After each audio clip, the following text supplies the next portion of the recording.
పరిశుద్ధుడైన యేసు నామములో శుభములు పలుకుతూ ఈనాటి బంగారు పరిగె ధ్యానంలో కొన్ని ఆత్మీయ జీవిత సత్యాలను తెలుపుకుంటూ మరి ఒక దేవుని యొక్క పిలుపు మరి ప్రతి ఒక్కరికి కూడా భూదిగంధముల వరకు సాక్షులై ఉండాలి. మరి రాజులుగా, యాజకులుగా మిమ్మల్ని చేశాను. మరియు భూదిగంతముల వరకు ఏ రకంగా సాక్ష్యంగా ఉండాలో, ఏ రకంగా ఏ మెళకువలు కలిగి ఉండాలో వివిధ భక్తుల యొక్క అనుభవాలను సేకరించి చెప్పడానికి సిద్ధపడుతున్నాను. మరి ముందుగా బంగారు పరిగ ధ్యానంలో కొన్ని సత్యాలు తీసుకుందాం. మరి భక్తుల యొక్క మాటలు గతంలో చెప్పిన మళ్ళీ ఆసక్తికరంగా మాటలను బట్టి మళ్ళీ రిపీట్ చేస్తూ ఉన్నాను. మరి పేదవారిని పోల్చుకుంటే మనకి గర్వం కలుగుతుంది. ధనవంతులతో పోల్చుకుంటేనేమో మనకి అసూయ కలుగుతుంది. కానీ దేవుని వాక్యంతో పోల్చుకుంటే ఎప్పుడు కూడా మేలు కలుగుతుంది అని జాన్ మోసెస్ గారు భక్తుడు అన్నాడు. నిజమే. మనం పోల్చుకునే పరిస్థితి మనకు ఉండకూడదు. దేవుని దాంట్లో తృప్తి పడాలి. మరి దేవునిని స్నేహితునిగా ఉండాలంటే ఆయన ఏది విలువైనదిగా ఎంచుతాడో అది కూడా మనం విలువైనదిగా ఎంచాలి. ఫినెహాసు దేవునికి రోషం పుట్టించే రీతిగా వ్యభిచారాన్ని ఖండించాడు. అందుకే ఎంతో యోగ్యుడిగా ఎంచబడ్డాడు. ఆయనకి ఇష్టం లేనిది మరి అతను కూడా ఇష్టపడలేదు. అది ఎంతో చక్కని గౌరవాన్ని పొందాడు ఫినెహాసు. అదే రకంగా మనం ఆయనకి ఇష్టం లేని పనులు మనం చేయకూడదు. అదే రీతిగా మరి దేవుని యొక్క లేవనెత్తి చురుకుతనంతోటి జారిపోయిన అనుభవంలో ఉండకుండా మరి మన జీవితంలో పునరుజ్జీవం కలిగించేదే మనకి ప్రార్థనానుభవంలో ఫిన్ని ఉజ్జీవం గురించి ఎప్పుడూ చెప్తూ ఉండేవారు. మనకు ఉజ్జీవం కావాలి. అది కోరుకోవాలి. మరి నేడు సంఘంలోకి అత్యవసరమైంది అద్భుతాలు చేయే వరం కాదు, స్వస్థపరిచే వరం కాదు. సంఘం నాకు కావాల్సింది మొదటి వరము ప్రార్థించే వరమే. మరి ఈ రకంగా యేసుప్రభుని భూమి మీద నడిచి నా కొరకు చనిపోయినందున అత్యంత విలువైన వ్యక్తిగా ఆయన నాకు నేను కోరుకున్నాను గనుక ఆయన నా కొరకు మరణించాడు కనుక నేను స్తుతిస్తాను అని అన్నాడు ఒక భక్తుడు. తర్వాత అపవాది మనల్ని విశ్వాసాన్ని శోధిస్తూ ఉంటాడు కదా! దేవుడు మన విశ్వాసాన్ని పెంపొందించడానికి మనల్ని పరీక్షిస్తాడు. అది గుర్తుపెట్టుకోవాలి. తర్వాత హ్మ్. అవరోధాలు కలిగించే పరిస్థితులు కలిగిస్తాయి గానీ, దేవుడు మనకి అవకాశాలు కలిగించి సమర్థులుగా తయారు చేస్తాడు.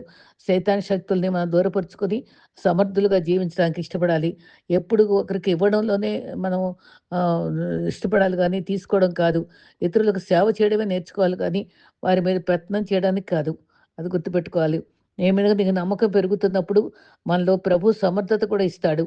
తర్వాత ప్రపంచాన్ని మార్చడం ముఖ్యం కాదు గానీ, మనల్ని మనం గుర్తుంచుకొని పరిశుద్ధాత్మ ద్వారా రక్షణానుభవమును స్థిరపరుచుకొని, దేవునిలో ఎదిగి పరలోకానికి వెళ్ళే వరకు పవిత్ర జీవితం జీవించడానికే మనకు ముఖ్యమైన జీవితంగా ఆలోచించుకోవాలి. ఏది జరగాలని ఎదురు చూస్తున్నా మరి ఓర్పు అవసరం. ఏది చేయాలో నిర్ణయించుకుంటే మనకి అలా సాగిపోతే మనకు తప్పకుండా విజయం దేవుడు మనకిస్తాడు. ఒంటరిగా ఉండగలిగే శక్తి సంపాదించుకొని ఏకాంతంలో ప్రయోజనాన్ని కోల్పోకూడదు. ఎందుకంటే లో ఐయామ్ విత్ యూ ఆల్వేస్ అని ప్రభువు మనతో ఏకాంతంలో కూడా ఎన్నో విలువైన పాఠాలు నేర్పిస్తాడని గుర్తుంచుకోవాలి. ప్రతిరోజు తృప్తిగా నిద్రించాలంటే లేవగానే ప్రతి ఉదయం ఆయనకి నూతనంగా వాత్సల్యం పుడుతుంది గనక ఆయన సంప్రదించి మనం దేవుని సంకల్పంలో మంచి విషయాలు తలపెట్టి చేయడం నేర్చుకుంటే ప్రశాంతంగా నిద్రపోగలం. మంచి వారితో స్నేహం ఉదయపు ఎండలా పెరుగుతుంది. చెడ్డవారితో స్నేహం సాయంత్రపు ఎండలా తరిగిపోతుంది. అయితే నిరంతరము వెలిగే సూర్యుడిని చూసి చీకటి పారిపోతుంది. మరి విరామం లేకుండా శ్రమించే వ్యక్తిని చూసి ఓటమి కూడా పారిపోయి గెలుపు మన సొంతం అవుతుంది. మానసికంగా ప్రశాంతంగా జీవించాలనుకునేవాడు ఏ రోజుకి ఆ రోజు అనుదినము ప్రభువు మీద ఆధారపడి ఆనుకొని నడవటంలో మన దృష్టిని కేంద్రీకరించాలి. ప్రయత్నం చేసి ఓడిపోగాని ప్రయత్నం చేయడంలో మాత్రం ఓడిపోవద్దు. మనసుతో చేసే పని కన్నా ఇష్టపడి చేసే పని వల్ల నిజమైన ఆనందం కలుగుతుంది. నిజమైన ఆనందము మరలా చెప్పుదాం ప్రభువునందు ఆనందించుడని ఫిలిప్పీ 4:4లో చెప్పలేదా? మంచి పుస్తకాలు త్వరపడి చదవకపోతే ముందు ముందు వాటిని చదివే అవకాశం ఉండకపోవచ్చు. మంచి పుస్తకం మనకి క్రైస్తవులకి బైబిలే కదా! అది చదవకపోతే వాక్యము కరువు రాకుండా మనం చూసుకోవాలి. మరి ఇప్పుడే 66 పుస్తకాలు ఉండే సారాంశాన్ని తెలుసుకోవడానికి ప్రయాసపడాలి. మరి సమయాన్ని సద్వినియోగం చేసుకునేవాడికి మంచి అలవాట్లన్నీ వాటిలంతటవే వచ్చేస్తాయట. మరి ఆ రకంగా మంచిగా ఉండటం గొప్ప కాదు గానీ, మంచిగా ఎలా ఉండాలో ఇతరులకు నేర్పటం గొప్ప. కాబట్టి మనం ఇతరులకు నేర్పించేవారిగా ఉండాలి. ప్రభువు మనకు అనేక అనుభవాలు మనకిస్తూ వచ్చారు. మరి దేవుని దాసునిగా కావాల్సిన అర్హతలు కొన్ని ఒక భక్తుడు చెప్పాడు. అన్నిటికన్నా శ్రేష్టమైన ఇది ప్రభు దాసుడని అనిపించుకోవడం అని చెప్పి చెప్పారు. ఏంటంటే సెర్వెంట్ ఆఫ్ గాడ్ అని పౌలు కూడా అనుకున్నాడు. సువార్తకి ప్రత్యేకించబడిన వారము మన విశ్వాసులము. మరి పౌలు గొప్ప సేవకుడైనా సరే తను తాను తగ్గించుకొని రోమా 1:1 నేను దేవుని యొక్క దాసుడని చెప్పుకోగలిగాడు. అది ఒక గొప్ప ఆధిక్యతగా తగ్గించుకుంటే హెచ్చింపబడతాం అనే సత్యాన్ని గ్రహించిన వాడు. స్వల్ప విషయం కాదది. హృదయపూర్వకంగా చేసే సేవ తగ్గింపుతో ఉండాలి. భగత్ సింగ్ గారు ఎప్పుడు ఏది బిషప్‌లు అనుకోలేదు. బ్రదర్ భగత్ సింగ్‌గానే చనిపోయాడు. డబ్బులు వాడితే గొప్ప బిరుదులు వస్తున్నాయి. కానీ మరి బ ఈ పిలుపు తగినట్టుగా దేవుని యొక్క ఆత్మతో నింపబడి ప్రభు సేవ చేయడంలోనే గొప్ప ధన్యత ఉందని నమ్మాలి. పరిచర్య చేయించుకోవడానికి రాలేదు కానీ పరిచర్య చేయడానికే వచ్చానని క్రీస్తు ఎంతో వినయంతో అన్నారు. ఆయన క్రీస్తు శిష్యుల పాదాలు కూడా కింద తగ్గింపు చూపించాడు. ఆయన అందుకని ఆయన నామముల కన్నా పరిణామంగా హెచ్చింపబడ్డాడు. అందుకనే తగ్గింపు మనకి దేవుని యొక్క బిడ్డలుగా గుర్తింపబడాలంటే తగ్గింపు అవసరం. రెండవది ఇంటిగ్రిటీ నైతికత్వము రెండవది. దైవజనుల ఇంటా బయట కూడా ఒకే రీతిగా హానెస్ట్‌గా ఉండాలి. ఇంట్లో ఎలా ఉన్నామో బయట కూడా అలాగే ఉండాలి. కపటమైన జీవితం వద్దు. పైకొకటి లోనకొకటి ఉండే జీవితాలు మనకు అనవసరం. యథార్థతగా జీవించాలి. సామెతలు 21:3లో నీతి న్యాయములు అనుసరించుటే బలులు అర్పించుట కంటే శ్రేష్టము. నీతిని, న్యాయాన్ని మనం అనుసరించే వారంగా దేవుని బిడ్డలుగా మనం జీవించాలి. అట్టి మనసు దేవునికి ఇష్టం.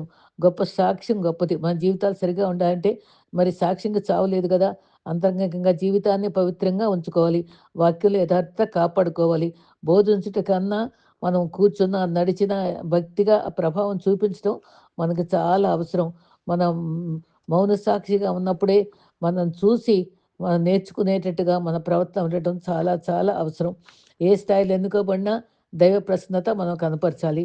మూడవదిగా ఫ్లెక్సిబిలిటీ అంటే నమ్రత. నమ్రతగా అంటే మనం ఏ పరిస్థితికి ఆ పరిస్థితికి దేవుని చిత్తంలో అడ్జస్ట్ కావాలి. దేవుని చిత్తం ప్రకారం నీ స్థాయి అంగీకరించి ఆ స్థాయికి ఇప్పుడు ఇక్కడున్నా అంటే ఆయన ఎక్కడో గొప్పడైపోయాడు.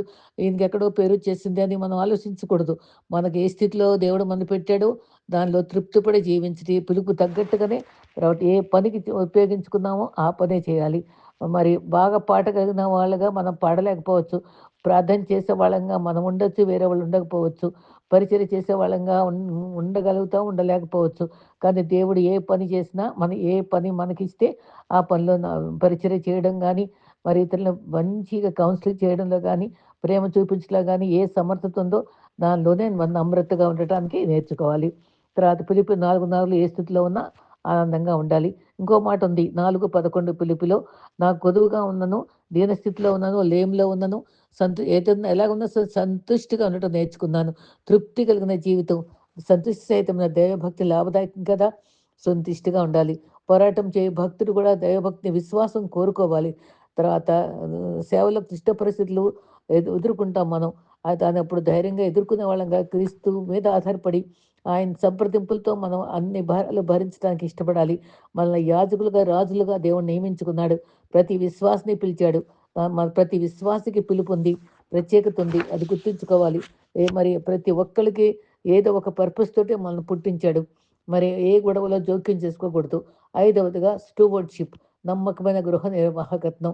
మన ఇంటిని, మన సమాజాన్ని కూడా మనం చాలా జాగ్రత్తగా మరి సిగ్గుపడదక్కలేని పనివానిగా లోపాలు లేకుండా విమర్శించబడే పరిస్థితి రానీయకుండా మనం జాగ్రత్త పడాలి. స్వలాభం కోసం స్వార్థంగా ఉండకూడదు. సంపూర్ణ సమయము, వనరులు దేవుని కోసమే వాడాలి. మన స్థాయికి నమ్మకంగా గృహ నాయకత్వం చేయాలి. ఇంట్లో ఉన్నామంటే భార్యకు, బిడ్డలకు న్యాయం చేయాలి. భర్తకు, బిడ్డలకు న్యాయం చేయాలి. సమాజానికి న్యాయం చేయాలి. బంధువులకు న్యాయం చేయాలి. గృహ నాయకత్వం నమ్మకంగా నెరవేర్చే వాళ్ళగా ఉండాలి. తర్వాత ఆరవది ఎంపతి దయ కలిగి, సానుభూతి కలిగి, జాలిగల మనస్సు తండ్రి మరి మరి కన్నీరుతో కరిగిపోవాలి కష్టాల్లో ఉండేవాళ్ళని చూసి. ఏడ్చే వాళ్ళతో ఏడవాలి, నవ్వే వాళ్ళతో నవ్వాలి. కొలస్సి 3:12లో సంతోషించే వారితో సంతోషించాలి. దేవుని చేత ఏర్పడిన వారికి తగినట్టుగా వారి ప్రియులను, జాలిగల మనస్సును ఇలా చక్కటి మాటలున్నాయండి. దయాళుత్వమును కొలస్సిలో 3:12లో జాలిగల మనస్సును, దయాళుత్వమును, వినయమును, సాత్వికమును, దీర్ఘశాంతమును ధరించుకోవాలంట. ఆ రకంగా ప్రభు కొరకు నిలబడటం మరి విశ్వాసి యొక్క మన దేవుని యొక్క పిలుపుని అంగీకరించినట్టుగా అన్నమాట. ఎవరైనా హాని చేసుకుని బాధపడకుండా మరి ఒకరినొకరు క్షమించుకోవాలి. ప్రేమను కూడా ధరించుకోవాలి. మరి గొడవలు, కలహాలు వ్యతిరేకంగా ఉండాలి. హ్మ్. త స సాత్వికాన్ని, మంచితనాన్ని, సమాధానం వెతికి వెంటాడాలి. ఏడవది అకౌంటబిలిటీ ప్రతి సేవకుల్లో ఉండాలి. లే ఏ డబ్బు దగ్గర గానీ, ఏ పరిస్థితిలో గానీ, సమయం దగ్గర గానీ నిర్లక్ష్యం తగదు. లెక్క సరిగ్గా అప్పచెప్పాలి. మన టైము, టాలెంటు, ట్రెజరు, సమయము, తలాంతులు, మన ఆస్తి ఇదంతటి కూడా లెక్క సరిగ్గా చెప్పాలి. దేవుడికి, మనుషులకు కూడా. ఎవరన్నా ఆత్మల భారం కూడా కలిగుండాలి. నిన్ను మరి డబ్బు నిన్ను వెంబడిస్తది. జాగ్రత్త పడాలి. సేవకులు డబ్బు దగ్గరే మనం బలహీనమవుతాం. అది సువార్త చేయడంకి ప్రాధాన్యత ఇవ్వాలి గానీ, డబ్బుకు ప్రాధాన్యత ఇవ్వకూడదు. 4:19లో తన ఐశ్వర్యం చొప్పున ప్రతి అవసరం తీరుస్తాడు గాబట్టి, ఫిలిప్పి 4:19లో ఈ 7 పాయింట్లు గూడా మనం గుర్తుపెట్టుకుందాం. తగ్గింపు కావాలి, నైతికత్వం కావాలి, ఏ స్థితిలో ఉన్నా ఫ్లెక్సిబిలిటీ తృప్తి పడటం కావాలి, స్థితిస్థాపకత అంటే ఒడిదుడుకులన్నీ ఎదుర్కొనే సమర్థత కావాలి, స్టూవర్డ్‌షిప్ కావాలి, గృహ నిర్వాహకత్వంలో నమ్మకత్వం కావాలి, ఎంపతి సానుభూతితో, ప్రేమతో ఉండాలి. మరి ప్రేమను ధరించుకోవాలి. అకౌంటబిలిటీ జవాబుదారీగా ఉండాలి. ఈ 7 మాటలు మనం మనసులో పెట్టుకుంటూ దాన్ని మనం ఉపయోగించుకోవడానికి దేవునికి తగిన వారంగా మరి యోగ్యులుగా ఉండటానికి మనం పూర్తిగా ఇష్టపడే వాళ్ళంగా ఉండాలి. ఈ రకంగా మనం ఉండటం వల్ల మనకి ఆహ్, దేవుని యొక్క అనుగ్రహం మనకుంటది. తర్వాత మనకి ఆహ్, చాలామంది భక్తులు చాలా రకరకాలుగా మరి అకౌంటబిలిటీ గురించి గానీ, ఈ వీటిల గురించి గానీ మనకి ఎన్నో రకాల మరి ఆహ్, సలహాలిస్తూ ఉన్నారు. మరి ఒక భక్తుడైతే ఎంత చక్కగా మరి న్యాయాధిపతులు 4, 6లో మరి ఆ రోజుల్లో 400 సంవత్సరాలు సరిగ్గా న్యాయాధిపతులు లేకపోవడం వల్ల వాళ్ళకి ఇష్టం వచ్చినట్లు ప్రవర్తించేవాళ్ళు. న్యాయపతులు పెట్టగానే వాళ్ళు కొంచెం మారేవాళ్ళు. దేవుడిని వెంబడించేవాళ్ళు. ఆళ్ళెళ్ళిపోగానే మళ్ళీ పాపంలో పడిపోయేవాళ్ళు. మళ్ళీ ఏడ్చేవాళ్ళు. మళ్ళీ న్యాయపతి ఇచ్చేవారు. అలాగ 7 సార్లు జరిగిందట. ఈ న్యాయపతుల దానిలో. ఆ టైంలోనే దేవుడు ఒక్కొక్కళ్ళని లేపుకున్నాడు. దెబోరాని, బారాకును లేపుకుని మరి యాయేలును లేపుకొని వీళ్ళ ముగ్గురు ద్వారా శత్రువులను జయించేటువంటి గొప్ప ధన్యత ఇచ్చాడు. మన తరంలో కూడా మనల్ని కూడా లేపుకొని మనం ఏం చేయవలసిన పని మనకిస్తాడు. వాళ్ళ పని ఏం చేశారో ఒకసారి జ్ఞాపకం చేసుకుందాం. దేవుని హస్తం వారిని హెచ్చించింది. కొందరు లేవాలి. దెబోరా, చిరాకులు మరి బరాకులు కూడా వాళ్ళు సలహాలిచ్చి ఆ పరిస్థితుల్లో వ్యక్తులతో మరి సేకరించమని చెప్పి బారాకుకి సలహా ఇచ్చింది. స్త్రీ అయినా సరే తను న్యాయాధిపతిగా నిలబడి ఎంతో సమర్థవంతంగా సేవ చేసింది. సేకరించింది. 10,000 మంది పిలవండి అని చెప్పి వాళ్ళ నఫ్తాలీయుల్ని జబీలు ప్రాంతాల్లో వాళ్ళని సమకూర్చి వాళ్ళనుంచుకుంది. ఆ శత్రువులు చాలా బలమైన వాళ్ళే. అయినా సరే ప్రభువు తనతో మాట్లాడేవాడు. "నీకు జయమిస్తాను. నువ్వు బారాకుతో కలువు. సలహా ఇయ్యమని" దేవుడు తనతో సూటిగా మాట్లాడాడు. మరి ఫిలిప్పునైతే నతానయేలుని సమకూర్చాడు. సమరయ స్త్రీ అయితే గ్రామస్తులను సమకూర్చింది. అలాగ మనల్ని గూడా దేవుని కొరకు సమకూర్చే వాళ్ళంగా ఉంచుతాడు. మరి ఒకాయన ఒంగోలులో ఆహ్, మరి డాక్టర్ క్లవ్ గారు అని ఉండేవాళ్ళు. ఆయన దేవుని సేవ కోసం మరి విదేశీయుల నుంచొచ్చి ఎంతో కాలంగా సేవ చేస్తున్నా సరే, అక్కడ ఏ మాత్రము మరి అక్కడ అమెరికా నుంచి ఎన్నో వనరులు తెచ్చి, మందులు తెచ్చి వీళ్ళకి ఎన్నో రకాలుగా చేసి, సేవ చేసి, ప్రార్థన చేస్తున్నా ఏ ఉద్యోగం రాలేదంట. అప్పుడు వాళ్ళకి ఒకేసారి అక్కడ ప్రభువు వారితో మాట్లాడారట. "నీవిన్ని ఇస్తున్నావు గానీ, ఆయన్నేందో ప్రోత్సహిస్తున్నావు కానీ, మీరందరూ ఐక్యత కలిగి ఆ స్థలం కోసం, సేవ కోసం ప్రార్థన చేస్తున్నారా? ఐక్యతతో ప్రార్థన చేస్తే అక్కడ ఉద్యమం జరుగుతుందని" ప్రభువు జ్ఞాపకం చేస్తే, అందరూ కలిసి ఉజ్జీవంతో ప్రార్థన చేశాక, ఆ క్లవ్ గారు ఒక్క ప్రసంగం చేయగానే అన్ కూడి వచ్చిన వేల మంది చేతులెత్తి, మేమందరూ నేను బాప్టిజం తీసుకుంటాం, ప్రభువుని నమ్ముతాం అని అందరూ అంగీకరించారట. ఏంటి కారణం అని అందరూ కనుక్కుంటే, అక్కడ ఉజ్జీవంతో వాళ్ళందరూ కలిసి చేసిన ఐక్యత గల ప్రార్థన. నేను గూడా ఒంగోలులో చదువుకున్నానండి ఒక సంవత్సరం. అక్కడ క్లౌదర్ గారు అక్కడ ఏబీఎం స్కూల్‌లో గూడా అక్కడ భక్తి గల వాతావరణం నేను గమనించాను. అక్కడ పెద్ద చర్చి కూడా ఉంది. అయితే అక్కడ జరిగినటువంటి ఉద్యమం ఎంత అద్భుతంగా చిరస్మరణీయంగా ఉండిపోయింది. అయితే ఐకమత్యం కలిసి ప్రార్థించడమే. ఆ రకంగా 2222 మంది 4 రెండ్లు అంతమంది మారారట ఒక్క రోజులో. నిజంగానండి మన మధ్య కూడా అటువంటి ప్రార్థనానుభవం, ఐక్యత ఉన్నప్పుడు ప్రభు గొప్ప కార్యాలు చేస్తాడని ఇక్కడ చేశాడు. ఆవిడేం చేసింది సమీకరించింది అందరినిని ప్రభు కొరకు. అసలు దెబోరా అంటే తేనెటీగ అని అర్థం. అది అన్ని పువ్వుల నుంచి సేకరించిన రీతిగా మనుషులు కూడా సేకరించి దేవుని కొరకు వాడటానికి తను ప్రోత్సహించింది. ఉజ్జీవం కావాలంటే బారాక్ అంటే మెరుపు వంటి వాడు. ఒక్క క్షణంలో సహాయపడ్డాడు. తర్వాత కామైపోయాడు. కానీ దెబోరా న్యాయాధిపతిగా ఎంతగానో సహాయపడటం మనం గమనిస్తూ ఉంటాం. మరి ఈ రకంగా దెబోరా, బారాకు, మరి యాయేలు, వీరు సిస్రా అనే న్యాయాధిపతి భయంకరంగా 20 ఏళ్ళు బాధించినప్పుడు తన్ని ఆశ్చర్యరీతిగా ప్రభు ఎలా చంపాలో ప్రభు వెళుకోలు చెప్పి ఆ రకంగా తను చేయడం జరిగింది. ఆ రకంగా ఆ టైంలో వాళ్ళని వాడుకొని అంత గొప్ప కార్యాలు చేయడానికి ప్రభు తలపెట్టాడు. నిజంగా మనల్ని కూడా ప్రభు నిజంగా మనుషులతో సంబంధం కలిగి మనతో పని చేయించుకోవడానికి దేవునికి ఇష్టమండి. అందుకే మనల్ని ఆదాము టైంలో కూడా వాళ్ళతో చల్లపూట మాట్లాడుతూ ఆదామా ఎక్కడున్నావు అని వెతుక్కున్నాడండి. నిజంగా అప్పటి నుంచి ఇప్పటి వరకు కూడా అది వెతుక్కొని మన కొరకు క్రీస్తుని పంపించి మనకు సన్నిహితంగా ఉండి మేము స్నేహితులని పిలుస్తున్నా అని చెప్పాడు క్రీస్తు. ఎంత ఆప్యాయంగా మన కోసం శ్రమపడినటువంటి దేవుడి యొక్క చిత్తం ఎంత స్పష్టంగా మన పట్ల నెరవేర్చాడు మనం గమనించుకుంటున్నాం. మనకి అంత మంచి దేవుడు మనకున్నాడు. ఆ రకంగా మరి దేవుని యొక్క కృపలో మనకి ఆశ్చర్యకరంగా నడిపిస్తున్న అనుభవాలను బట్టి మనం దేవుణ్ణి ఎంతగానో స్తుతించాలి. దేవుడు మనకి అద్భుతమైనటువంటి దీవెనలు ఇస్తూనే ఉన్నాడు. మరి చాలా చక్కటి వాక్య భాగము లూకా 10:1-12 వరకు. విశ్వాసి సేవకుడైతే మనం ఎలాగా బుద్ధిగంతం వరకు సాక్షులుగా ఎలా ఉండగలము అని ఒక 10 విషయాలే ఆ ఒక్క 10వ అధ్యాయంలో లూకా 10:1-12 వరకు చక్కటి సూటిగా ఉందండి. ఏంటంటే మరి మీరు వెళ్ళండి అంటే మనల్ని వెళ్ళమని ఆయన ఆజ్ఞాపిస్తున్నాడు. రెండవది జాగ్రత్తగా ఉండండి.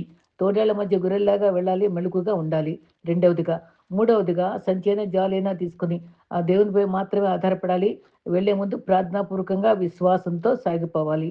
నాలుగవది, అనవసరమైన విషయాలపై మనసు పెట్టరాదు. నీ పిలుపు మర్చిపోరాదు. నీ దృష్టిని దేవుని పనిలోనే ఉంచాలి. 4వ పాయింట్. ఐదవదిగా, నువ్వు అడుగుపెట్టిన స్థలాన్ని ఆ ఇంటిని 10 లూకా 10:5లో నువ్వు ఇంటికి సమాధానం కలుగుగాక, పీస్ బీ విత్ యూ అని చెప్పాలి వాళ్ళతోటి. వాళ్ళకి ఆదరణగా ఉంటుంది ఆ మాట. ఆరవదిగా, ఏ ఇంటికెళ్ళినా సరే ఆతిథ్యం ఇస్తే ఇచ్చిన దాంతోటి తృప్తి పడాలి. నాకు ఇది కావాలి, అది కావాలి, డబ్బు ఎక్కువ కావాలి మనసులో ఆశపడకూడదు. ఆహార పదార్థాలు ఈ కాలే కదా అడగకూడదు. ఏది ఇస్తే అది తీసుకొని మౌనంగా ఉండాలి. నీకు అవసరమైంది నేను ఇస్తానని దేవుడు చెప్తున్నాడు. ఏడవదిగా, డిమాండ్ చేయకూడదు. మరి ఆయన జీతం ఇస్తా అని చెప్తే డిగ్నిటీగా ఉండాలి. మరి ఇంటింటికి తిరగద్దు. అది ఎక్కడ అవసరమైందో అక్కడికి వెళ్ళటానికి వివేకం ఉపయోగించాలి. నీకు ఉచితంగా నేను ఇచ్చాను స్వస్థవరము, ఆత్మీయ అభిషేకం, అది వాడుకో అని కూడా ప్రభు మనకి చెప్తున్నాడు. ఈ రకంగా దేవుని చిత్తంలో మరి 8వదిగా, నేను ఆహ్వానం రాని చోట పాదాల దగ్గర దుమ్ము దులిపేసుకొని రావాలి.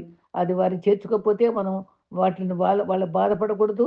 కామ్‌గా అప్పుడు ఇర్మియా ఏమన్నాడు ఒకప్పుడు, నేను బాలుడిని అనవద్దు, నువ్వు వెళ్ళు వెళ్ళు అని చెప్పారు కదా! ప్రభు ప్రతి ఒక్కళ్ళని వెళ్ళి సేవ చేయమనే బూదిగంత వరకు సాక్షులుగా ఉండాలి. ఆత్మజాలులుగా ఉండమని చెప్తున్నాడు. ఆ తర్వాత నాకంటే గొప్ప కార్యాలు చేస్తారని కూడా చెప్పాడు. మరి అంగీకరిస్తేక ఆ పట్టణం దీవించబడుతుందని కూడా చెప్పాడు. మరి రోగులు బాగుపడతారని చెప్పాడు. 10వ అధ్యాయం 10వ వచనంలో. మరి దయ్యాలు వలగొట్టారు, విడిపిస్తా నీ ద్వారా అని కూడా చెప్పాడు. అభిషేకం కూడా ఇస్తా అని చెప్పాడు. 10:10లో కూడా మరీ ఇంకేం చెప్పాడంటే, దేవుడు నీ దగ్గరికి మరి రక్షణ సువార్త నీ దగ్గరికి వచ్చింది అని చెప్పాలి. దేవుని రాజ్యం సమీపించిందని చెప్పాలి. రక్షణ సువార్త వాళ్ళు స్వీకరించే రీతిగా ఆయన సువార్త చెప్పడానికి ఇష్టపడాలి. మరి దేవుడు నమ్మదగిన వాడని చెప్పాలి. దేవుని గురించి సాక్ష్యం చెప్పాలి. యథార్థత తొలగిపోవద్దని చెప్పాలి. తృప్తి కలిగి జీవించాలని చెప్పాలి. ఎంత చక్కటి సలహాలండి ఇవన్నీని. ఈ రకంగా మన వాళ్ళకి చెప్పడానికి ఇష్టపడాలి. ఇది కాకుండా మరి దేవుడు కోరిన విశ్వాసం ఎలా ఉండాలి? మరి గల్తీ 1:1లో దేవుని ద్వారా నియమించబడాలి. దేవుని దర్శనం కావాలి. ప్రభు యొక్క పిలుపు మనకు ఉండాలి. రెండవది, క్రీస్తులో సిలువ వేయబడి ఉండాలి. పౌలు చెప్పినట్టుగా నేను కాదు క్రీస్తే అనగలిగిన ఉండాలి. గలతీ 2:20. అదే రకంగా క్రీస్తుని ప్రేమను ధరించుకోవాలి. గలతీ 3:27. అదే నాలుగవదిగా, అన్యజనులైతే రక్షణ లేని వారి కోసం ప్రార్థించాలి. ముందు ప్రార్థించే వాళ్ళకి నోటితో చెప్పాలి. ఎఫెసీ 3:1. ఐదవది, నీకు సరైన మాట, తగిన మాట, మరి సేవకుడికి తగిన నోరు నాకు దయచేయమని అంటాడు భక్తుడు. వాక్శక్తి కోసం ప్రార్థించాలి. ఉద్యమంతో ఎలా ప్రార్థించి సమర్థవంతంగా వాక్యం చెప్పగలుగుతావో దానికోసం కూడా కొలసి 1:4లో ఊరికి ఏది పడితే అది మాట్లాడకూడదు. ప్రభు దగ్గర మనం అడిగి మనం పొందుకోవాలి.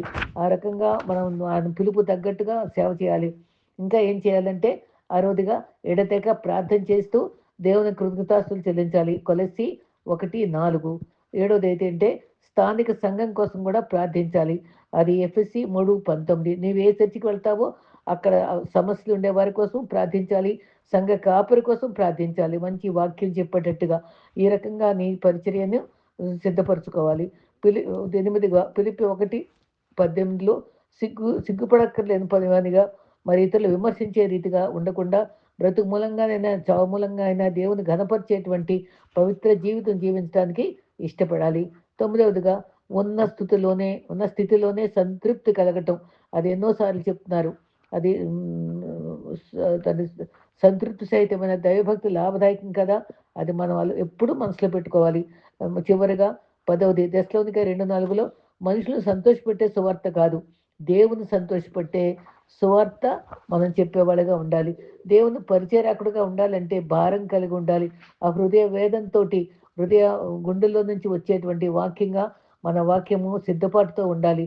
ఏ విధం చేతనైనా రక్షించుకోవాలని అన్ని విధములుగా నేను పౌలు ఎలా సాక్ష్యం చెప్పాడో మన గురి, మన ఆశ మరి నశించిపోవు వారి పట్ల నిస్వార్థంగా సన్మార్గంలో నడిపించాలనే తపనతో, ఆసక్తితో కలిగి ఉండాలి.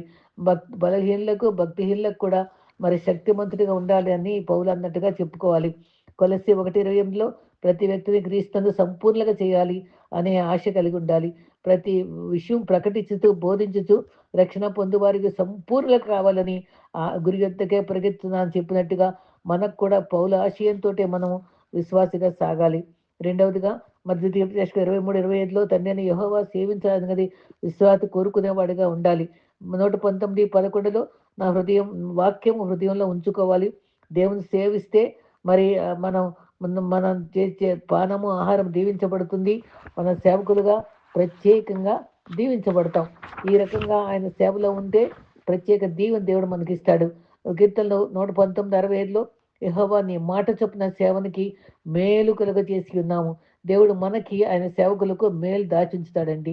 119 145 కీర్తనలో నీ వాక్యము సవ్యమైనది, సత్యమైనది, అది నీ సేవకులకు ప్రియమైనది అని చెప్పాడు. అది ప్రియమైన వాక్యాన్ని మనం చేత పట్టుకోవాలి. సామెతలు 14:35లో బుద్ధిగల సేవకుడు రాజుకు ఇష్టుడు. బుద్ధిగల సేవకుడుగా మనం జీవించాలి. యెషయా 49:3లో నువ్వు నా సేవకుడవు, నేను నిన్ను ప్రేమించున్నాను, నీ ద్వారా నేను మహిమపరుచుకుంటాను ప్రభు మనతో అంటున్నాడు. మన జీవితం ద్వారా ఆయన మహిమపరచబడతాడు. యెషయా 53:11లో నీతిమంతుడైన సేవకుడు మరి నిర్దోషులుగా చేస్తాడాయన. మనల్ని పవిత్రంగా ఉంచుతాడు. అపోస్తల కార్యం 3:13లో మన పితరుల దేవుడు క్రీస్తును మహిమపరిచినట్టుగా మనం కూడా ప్రభుని ఎప్పుడు మహిమపరిచే తపంతో ఉండాలి. సేవకుడు సర్వెంట్ కాదు, క్రీస్తు సేవకుడుగా వచ్చాడు. ఆయన ఉన్నతమైన పిలిచాడు మనల్ని. 2 సమూయేలు 19:17 మరి సేవకుడు వాళ్ళకి సేవకులు కూడా ఉంచారు. దేవుడు సౌలుకు సేవకుడుగా ఉన్నారు తను, సౌలు రాజుకి. ఈ రకంగా మనకు కూడా అనుచరులు ఉంటారు. వాళ్ళ తోడు తీసుకొని సేవకు వెళ్ళటానికి కూడా సిద్ధపడాలి. లూకా 16:13లో ఏ సేవకుడు ఇద్దరికి యజమానులు సేవించలేడు. లోకాన్ని, దేవుణ్ణి ప్రేమించలేము. ఒక్కళ్ళనే ప్రేమిస్తాం కాబట్టి దేవుని ఎడల ప్రాధాన్యత ఇస్తూ రాజ్యాన్ని వెతుకుతూ ఆయన హత్తుకొని జీవించాలి.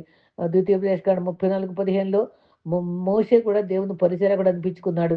1 సమూయేలు 8:5లో సౌలు దేవుని దృష్టికి మరి దావీదు దేవుని దృష్టికి అనుకూలంగా ఉన్నాడు. సౌలు దృష్టి కూడా అనుకూలంగా తగ్గించుకుని ఉన్నాడు, ద్వేషించినా సరే. 2 రాజులు 5:20లో ఎలీషా గెహజీ అనుసరించాడే కానీ మంచి హృదయంతో లేడు కనుక శాపగ్రస్తులయ్యాడు. కాబట్టి కీర్తనలు 72:10లో దావీదుకు వాళ్ళ కప్పం కట్టేవాళ్ళు, రాజులు కాళ్ళకి ఇచ్చేవాళ్ళు. ఎంతో ఉన్నతమైనటువంటి సేవ దావీదు చేయగలిగాడు. తన హృదయం నిందారహితంగా ఉంచుకోగలిగాడు. ఈ రకంగా మరి దేవుని యొక్క చిత్తంలో వాళ్ళు సేవ చేసినటువంటి అనుభవాలు జ్ఞాపకం తెచ్చుకుంటూ నమ్మకంగా సేవ చేద్దాం.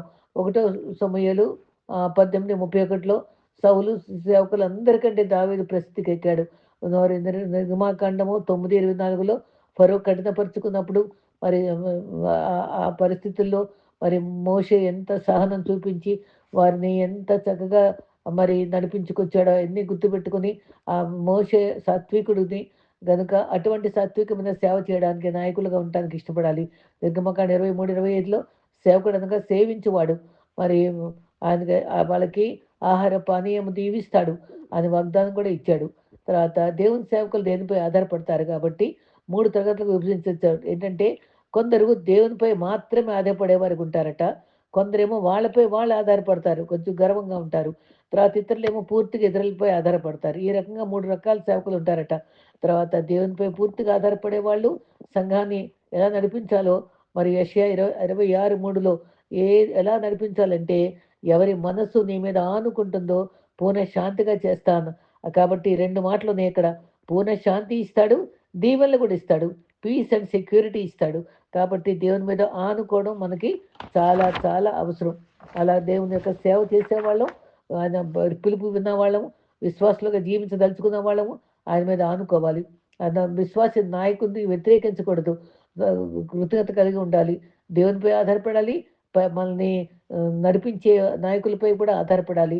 మరి రోమా 13లో దేవుని అధికారులు గనుక ఆయన నియమాల్ని మనం వ్యతిరేకించకుండా, మరి స్వతంత్రం కోరుకోకుండా ప్రతిదానికి ప్రార్థనాపూర్వకంగా వాళ్ళకి సలహాలు తీసుకుంటూ, అనుమతి తీసుకుంటూ స్థిరపడాలి. మరి ముఖ్య విషయం ఏంటంటే దేనిపై ఆధారపడాలి. ఉద్రేకంగా నిర్ణయాలు చేయకూడదు. మరి డబ్బు దగ్గర మరి నమ్మకంగా ఉండాలి. ఇతరులు తీర్పు తెచ్చే విషయంలో దేనిపై ఆధారపడాలి. స్వార్థంగా ఉండకూడదు. ఆర్థిక విషయాలపై కూడా మరి దేవుని సంప్రదించాలి. నాయకులను సంప్రదించాలి. స్వతంగా డబ్బు ఉంది కదా అని చెప్పి ఇష్టం వచ్చినట్టు మరి వాడటం అలా మరి గృహ గృహ నిర్వాహకత్వంలో నమ్మకత్వం అని చెప్పాను. అదే గమనించుకోవాలి. జీవముగా దేవుని సంఘంలో యాజకులుగా, పరిచారకులుగా మనం ఉన్నాం. రాజులుగా, యాజకులుగా మనం చేశాడు కాబట్టి దానికి తగ్గట్టుగా మన జీవితాల్ని మనం మందిరంలో సేవ చేసేవాళ్ళగా ఉండాలి. యాజకుడేమో బలర్పిస్తూ, రొట్టెలు తయారు చేస్తూ, దీపస్తంభంలో నూనె పోస్తూ, ప్రజల కొరకు సహాయపడేటట్టుగానే మనం కూడా మనం చక్కగా యాజకులు మనం అన్నాడు కాబట్టి మనం కూడా మరి హృదయపూర్తిగా ప్రార్థనాపూర్వకంగా ప్రార్థనలు చేయడమే బలి అర్పించడం. ఎడ్లకు బదులు పెదవులతో నేను అర్పిస్తాం అదే బలి. సంఘస్థులు సరిగా వినాలి. పరిచారకులకు ఎలా సేవ చేయాలో తెలుసుకోవాలి. నిజమైన సేవకులను గుర్తించుకోవాలి. మంచి లక్షణాలు ఇవన్నీ కూడా కలిగి ఉండి మంచి సేవకులుగా దేవునికి ఉపయోగపడే బిడ్డలంగా మన జీవితాన్ని సరిచేసుకొని ఆయన పిలుపుకు తగ్గట్టుగా ప్రతి విశ్వాసి మన ఉన్నత పిలిచి ఉన్న దేవుడు కనుక మిమ్మల్ని అందరినీ మరి ఎఫ్ఎస్సి 1లో జగత్పుత్పత్తి ఉత్పత్తికి ముందే మనల్ని ఏర్పరచుకున్నాడు. మనల్ని పరిశుద్ధులుగా ఎంచుకున్నాడు. మనకి పని ఇచ్చాడు. ఆ పని మనం గుర్తిస్తున్నామా? ఆ పనిలో మనం నమ్మకత్వంగా ఉంటున్నామా? ఇప్పుడు చెప్పుకున్న లక్షణాలన్నీ గుర్తుపెట్టుకుంటూ ఆ ఆ రెఫరెన్సెస్ అన్నీ గుర్తుపెట్టుకొని చదువుకుంటూ దానికి అంత యోగ్యంగా నేను జీవిస్తున్నానా? అంత మంచి పరిచర్య చేయగలుగుతున్నానా? ఆయన యాజకులుగా, రాజులుగా చేశాడు కాబట్టి మరి బుద్ధిగంత వరకు సాక్షులుగా ఉండమన్నాడు. శిష్యులుగా చేయండి అని చెప్పాడు. మరి అటువంటి సేవ చేయడానికి పామరులు, చదువు లేని వాళ్ళే మరి భూమి తలకిందులు చేసేంతగా సేవ చేయగలిగితే మనం జ్ఞానం కలిగి ఆయన మన పిలుపు అందుకున్న వారు మనం ఎంత మంచి సేవ చేయాలి, ఎంత నమ్మకంగా ఉండాలి.